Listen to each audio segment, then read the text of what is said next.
Welcome to Elevate Springfield, where we will dive into strategies and stories that help you rise to your full potential. Each episode, we'll talk about how you can take intentional steps to elevate your life and your business while making a meaningful impact on those around you. Along the way, we're going to bring in the change makers from our community that are already elevating. We'll bring the actionable strategies, you bring the discipline and follow through, and together, we can elevate Springfield. All right, let's go, y'all. Time to 10X.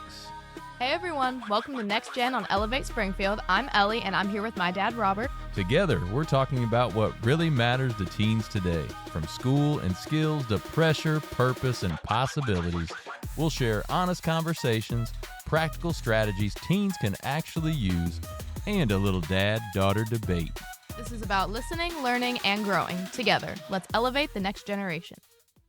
Hey, Springfield, when it comes to reliable, high-quality roofing, you don't want to leave things to chance. That's why you should reach out to Acosta Angeli Roofing, your local roofing experts serving Springfield and surrounding communities. From quick, dependable repairs to full replacement, from residential to commercial, they are your trusted pros. Call them today at 217-993-2748 or visit their website to book your free quote and inspection. Don't wait. A little leak now could lead to major damage later. Trust the local experts, protect your home, and get peace of mind with Acosta Angeli Roofing. Hello, welcome back to another episode of NextGen on Elevate Springfield. I'm Ellie and I'm here with my dad. Well, hello, Ellie. Hi. Ready for another one? Yes. What are we talking about today? Today I thought we could talk about accountability and what surrounds that, how we should take accountability, what our opinions are on it. Okay. Well, accountability is definitely a big thing. It's a skill. It is. I mean, there's a lot of people out there that probably don't take accountability for what they do. So start it out. Let's have you define what you think accountability is versus maybe blame. Instead of you take accountability for it or you're blaming somebody else because something happened. So what do you think the difference is between those two? Well, first for blame, I think it can either be big or it can be small. I think accountability is a very fickle thing, and I feel like if you do say the wrong thing, I don't want to say it's kind of like walking on eggshells, but it's like you got to say the right thing when you're apologizing for doing something wrong. Like some people are like, oh, it's just so sensitive, or like, oh, you just got to say the right thing, when it's like with accountability, you kind of do have to do that. But for blame, like I said, it could be either like big or small. In the big sense, I see somebody just being like, well, no, it's not my fault, it's your fault. Like you are like being like, well, you did this. But then I feel like the more common way is in the smaller way, where it's like, well, I'm sorry you feel that way. I'm sorry that you felt like that. Well, I'm sorry that you reacted like that. Like, I don't know. We can get a little bit more into that later because there's nuance to like everything. It's not just black and white. But I think with blame, you're throwing the ball the other way. You're like throwing it back to them, putting the attention back on them. I think if you're constantly saying you're probably blaming the other person. I think if you're taking accountability, you're like, yeah, I'm sorry that I did that. I'll work better in the future. I will. Like, I'm sorry that I did that. It didn't. And if it wasn't your intention, obviously you can say that wasn't my intention. I'm sorry that it came out like that, or I'm sorry that I did that, et cetera, et cetera. Yeah. So for me, I guess accountability is internal and blame is external. Mm-hmm. So accountability, it's internal to you. You're going to take accountability for your wins, but you're also going to take accountability for your losses. So you could say, hey, I failed miserably here, but that was because of the things I did. Or I had a great success here, but it's because of the things that I did. So you can hold yourself accountable on both sides. And I think that's important. We don't want to only hold ourselves accountable and say, oh, we did all these great things, but then blame everybody else if something goes wrong. So when we're talking about in 10X, we talk about everything that happens, it happens because of you, not to you. So you got to hold yourself accountable to the wins and the losses. So then the blame, the external side is simply the opposite of that. Hey, you did this, you're at fault for this, you're the reason we failed. That's the external side, and accountability is the internal side. And I think only when we hold ourselves truly accountable, not somebody else holding us accountable. We hold ourselves truly accountable. That's when we can really start making progress on anything. Yeah, I think I'm definitely the type of person that, like, I will rarely blame anyone else for something bad, but I will constantly blame other people for something good. I don't like to take accountability for things. You could say that's humble, whatever, but that's also a form of, like, arrogance. But you're like, oh, I'm so humble because True. I don't do any of that. Like, I'm so humble. That's also a form of arrogance. But So I guess that would be like when I said a second ago, I mean, for the external side of celebrating, it's, praising somebody, I guess, rather than blaming them for a loss, you're praising them for a win, which is great. But like you said, it could almost be a fake humility if you're not careful, right? yeah, that's why I don't really like to say, like, "Oh my gosh, I'm so humble." Like, I don't like talking myself up like that. I only talk myself up if I'm 100% confident that, like, yeah, I did that. Yeah, like, nobody else could have, like, like, anything like that. I'm just like, "Yeah, that was me." And it's good to celebrate that. It's good to Yeah. have the confidence in that. You don't want to be fake humble. I guess what we're trying to say is, like, that some people it's kinda, like, self-deprecating Mhm. where it's like, "Oh, I'm so ugly. I'm so bad," like, just to, like, get compliments from other people. I think that's what we're more trying to, like, say, that don't be humble just so people will go and flip the script on you and be like, "No, no, like, you're actually so great." Then that's kinda when it gets like Mm. that. What are some situations that you've encountered where you have this accountability versus blame scenario? Anything in the teenage world that you see? Oh, 100%. It happens a lot within, friendships. One of the reasons we're talking about this is because not only does it happen with, like, friendships or relationships, but it also happens in the workplace, like, anywhere. This is a thing that's gonna come up a lot. It's not just, "Oh, yeah, I'm a teen and all my friendships." It's just, like, all this accountability stuff because Mhm. everybody else is wrong and I'm right, like, that type of thing. It's just, like, comes up a lot. It happens a lot in many different instances. Obviously, at this age, it will be more like friendships, but I mean, if you're working too, it also happens there and just things like that. So it comes up a lot. And in the workplace, there's a lot of accountability factors and blame going on, especially if something is wrong or there's somebody makes a mistake or they don't Mhm. hit a goal that they wanted to make. There a lot of blame can start going around where, oh, you didn't send that email, or you didn't follow up with that person when you were supposed to, or you didn't hold up your end. That happens an awful lot in the workplace, but people need to make sure they are looking inward first to Mhm. find out what they could have done or where they might have missed the mark before you move on to, external. Yeah, and also especially if it's 100% external, like it's 100% okay, you did that and that sucked Mhm. type thing, it's obviously so important to still be respectful about it, no matter if you're an employee, a coworker, a boss. Like, you should be respectful no matter what. If somebody messed up like that, it's like, it doesn't matter if it was 100% their fault. You still need to be respectful towards them about it. Like, Sure. Well, yeah, we're talking about accountability on the individual or personal side, but also there's accountability from supervisor to employee. If that's not there, then you're probably not going to get any of your goals met because you have to have accountability, yes, individually, but you also have to have accountability from management to be able to make sure that everything is on track and everything is going in the right direction where you're wanting to go. and I have a question for you. How do you feel about the saying, like, "I'm sorry you feel that way," or "I'm sorry that you felt that way"? Yeah, I think that's a difficult one because a lot of times that does not go over very well Mhm. to the person receiving it. I don't know of any instance where the person that heard that, "I'm sorry you feel that way," felt good about that comment. So I guess there's some other ways you could say it. Do you have a way that you'd prefer to say it? Or the prefer to I hear it, I guess, because I think you're one that you wouldn't like that No. if somebody said that to you. So how would No. you how would you prefer to hear that? I think this is also very situational, but again, it's like you probably shouldn't say that. But I did have a situation recently where I did say that, but it was like, okay, I have a situation here. Like, let's say I said, hey, I really like red apples and green apples, they kind of stink. And then somebody comes up to me and they're like, you said you hated green apples. Like, that's ridiculous.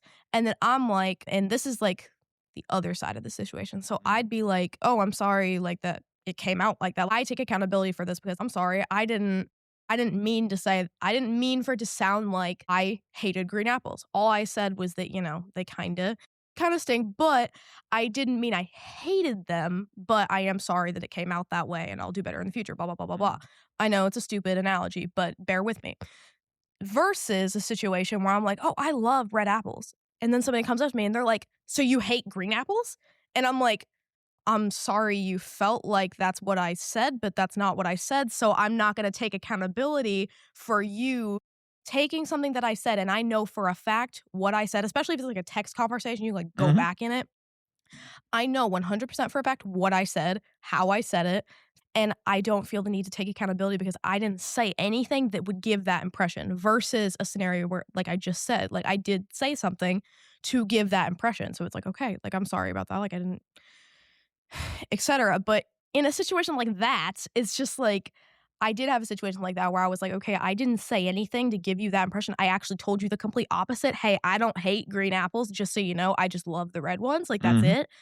And the other person still thought I said I hated green apples. And I'm just sitting there and I'm like, okay, well, I'm sorry that you felt that way, but I can't really take accountability for that because I did not say anything to give the impression that I hated green apples. Right. So it's like, only in a situation like that, you also have to have a very clear head. I like to say I have a clear head, but then again, doesn't everybody? But in like situations like that, it's very rare that you can say, I'm sorry you felt that way without it being like ridiculous. You probably shouldn't, but I think it's an important thing to tell those two different situations because most of the time you would have said something that made the other person feel that way. But in the rare instance that you didn't, it's just like, well, I don't know what to tell you then because I didn't. Right. So I guess you could go on for both of those situations. The first one is saying, hey, I'm sorry for the miscommunication, but this was my intent with that. Maybe that's a better way of phrasing it. Sorry, we're not on the same page here, but this was my intent when I said that. Right. So maybe that's better than. And even then with like intent, it's like a lot of people use intent. It's like, well, I didn't mean it that way. Like here's another analogy that I see people using is that it's like if you run somebody over, like you run somebody's foot over with your car and instead of apologizing, you're just sitting there being like, I didn't mean to run you over. I didn't mean to run you over. Right. I don't know what to tell you. I didn't mean to run you over, but you still did. And you should still apologize for it, even if you didn't mean to. And I know that is different because it was an actual physical harm, but still, mental and physical harm are still equally as bad. So we can't use intent as like an excuse to not apologize. But no. If it's something to where you made a comment that was over the line or could be construed as over the line, then yes, definitely you can apologize for that. I guess I was going more of the track of just a complete miscommunication. Yeah. Not that it offended the other person necessarily. It was just that this was my intent when I said that. Sorry, we had miscommunication there. We're not on the same page, but this is what I intended when I said that. But of course, if you offend somebody, you should certainly apologize as part of that communication. Yeah. So, again, only if you know that you said something that Well, yeah. would, I don't know. It's different. But again, like the situation where it's like, 100% you didn't say anything to that effect, that's also kind of rare. So it's like, don't take that and run with it and be like, oh, well, like this girl thinks she always knows what she says. Well, whatever. But it's like, don't take that and run with it. It's just like every once in a while, I'm like, I know I didn't say that, but a lot of the time it's like, okay, yeah, I can understand why you'd think that because I said this, but yeah, I didn't mean this. I meant this. So sorry that was well, that. and that I think it can be difficult with text conversations because you don't hear tone, you don't hear when you're talking to somebody face to face, you can hear intent too. You can hear tone. You can hear a little bit of that depending on who you're talking to, but via text, it is more just the words on the page. So if they didn't phrase something quite right, or if phrasing was a little off, you could take it differently than what they intended. Yeah, and I agree with that. I agree with that. But I'm not trying to like debate with you or anything like that. I love a debate with my daughter. Come on, my bring it entire on. life, it's been told, "Ugh, text sucks. In-person conversations on top. Like at least call, at least hear each other's tone of voice." I've had many actual conversations, either on the phone or in person, where I can hear the person talking, and sometimes, like, I'm still like, I felt like that was rude, and I saw what tone you use, and I still think that was, and that's happened to me multiple times with like multiple different people, and I don't really submit to the idea that like text is horrible. Oh my gosh, text is so Well, bad. Like, and I don't especially either. because in like in-person conversations, people can like talk over you, overtake you, all that kind of things. But I definitely agree that like you should have in-person conversations and call. And I agree. I don't think texting is bad by any means.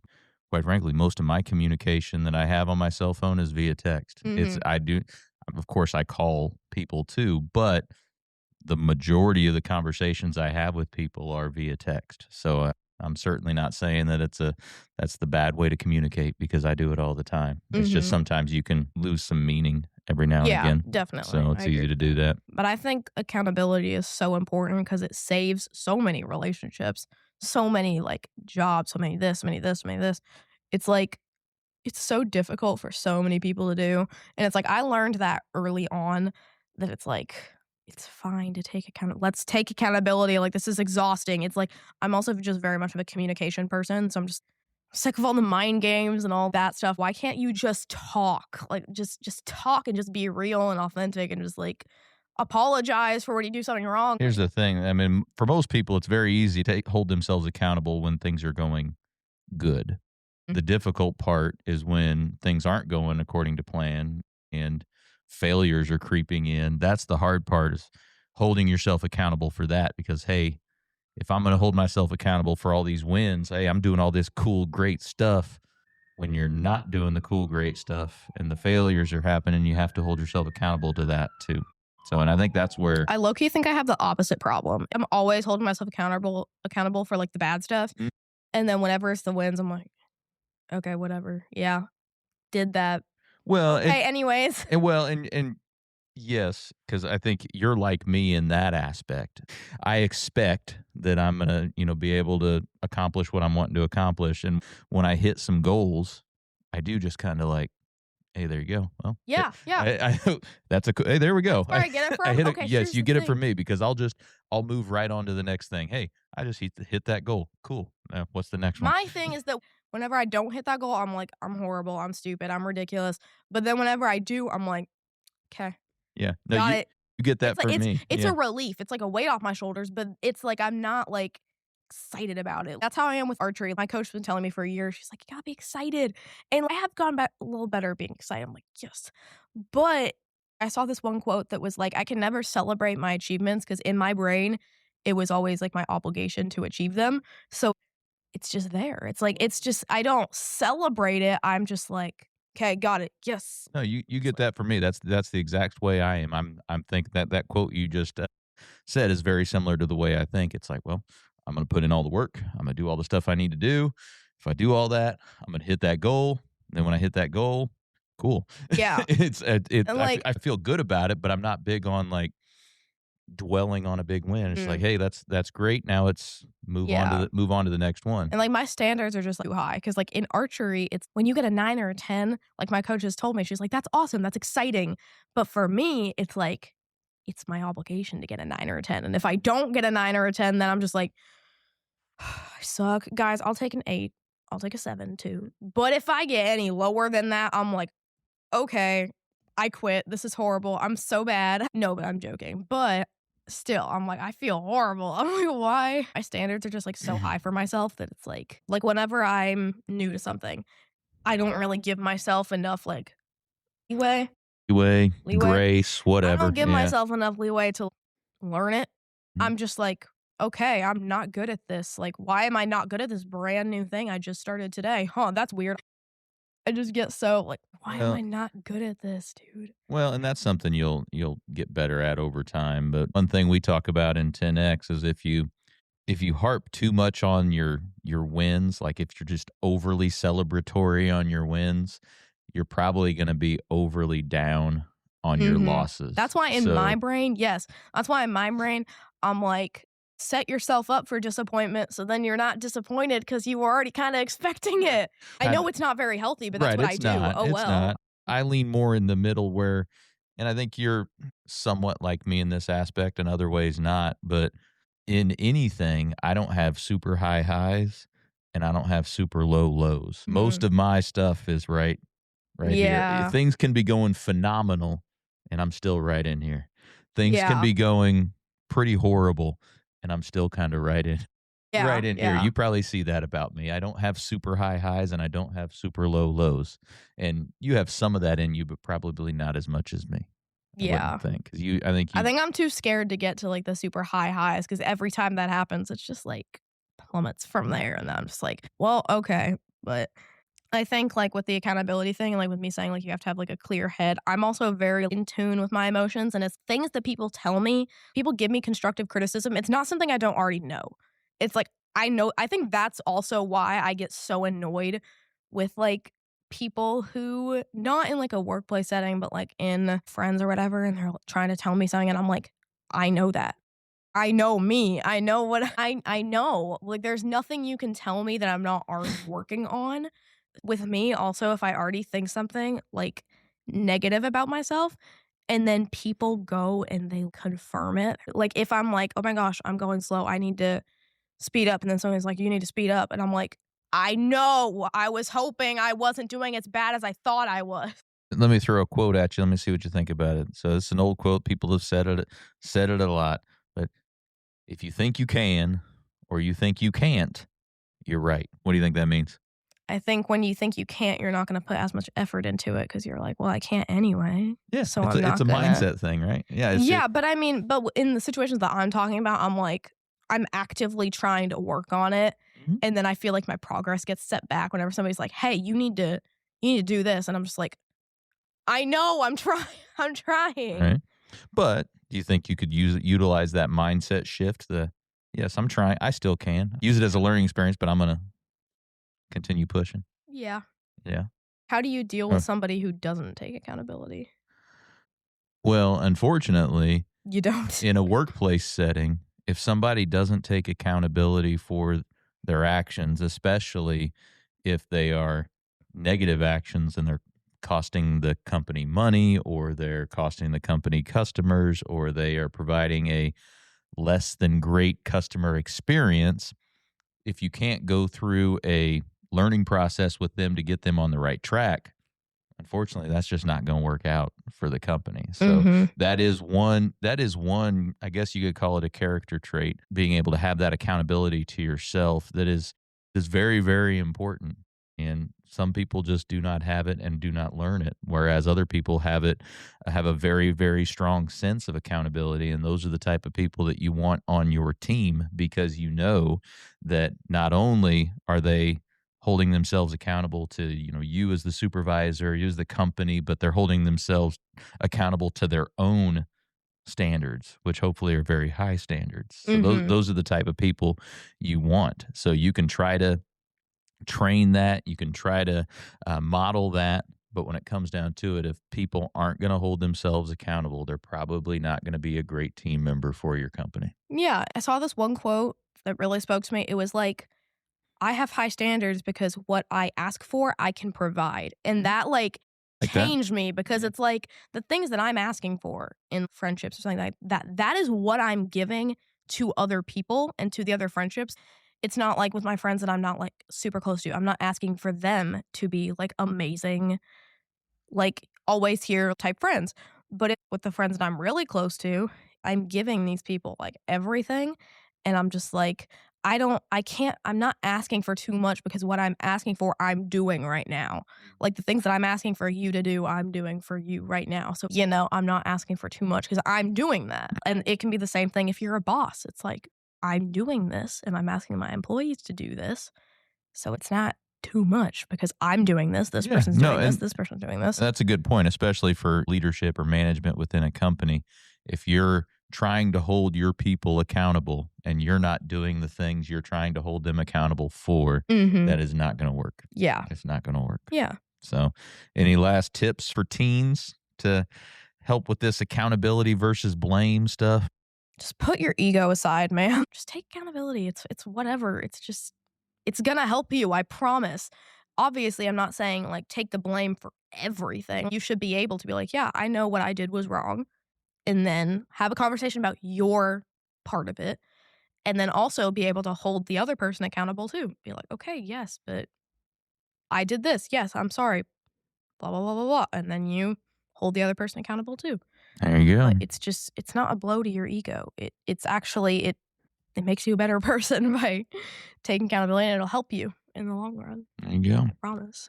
Well, for me, I guess the couple of takeaways would be on the accountability side, take accountability for the wins, but also take accountability for the losses, right? Try to foster the strong sense of, hey, what am I doing here to cause this, right? Try to foster that sense of anything that happens to me, I caused it, right? And if you can start from that, now, of course, there are some things that are going to happen to you that you didn't cause. But if you start from that baseline, you're going to be able to start holding yourself accountable more often. And then on the blame side, we talk a lot in 10X about no negativity allowed. I wear my bracelet every day, right? My no negativity allowed. Blame is a form of negativity in my eyes. Instead of looking first to blame somebody else, look in the mirror and say, hey, what did I do as part of this as well? I think that could be the positive side of that, some self-reflection before you go and blame everybody else for anything that's going on. So take accountability for the wins, take accountability for the losses, and stay positive, stay away from the negativity. How about that? Yeah. Well, thank you for joining us on NextGen. Hopefully we'll see you next week. Looking for personalized insurance with hometown care? David Hilst, American Family Insurance Agent, is here to help you protect what matters most: your family, your home, and your dreams. Whether it's auto, home, life, business, David and his team are proud to serve the Springfield community with trusted advice and reliable coverage.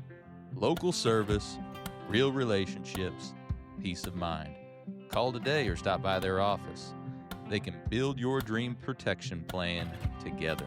Call 217-726-6343. Well, thank you for joining us today, everybody. Appreciate you making us a part of your day. Hey, don't forget, while you're out on social, check ours out. You can check my personal one out at Robert Ferriell at everywhere.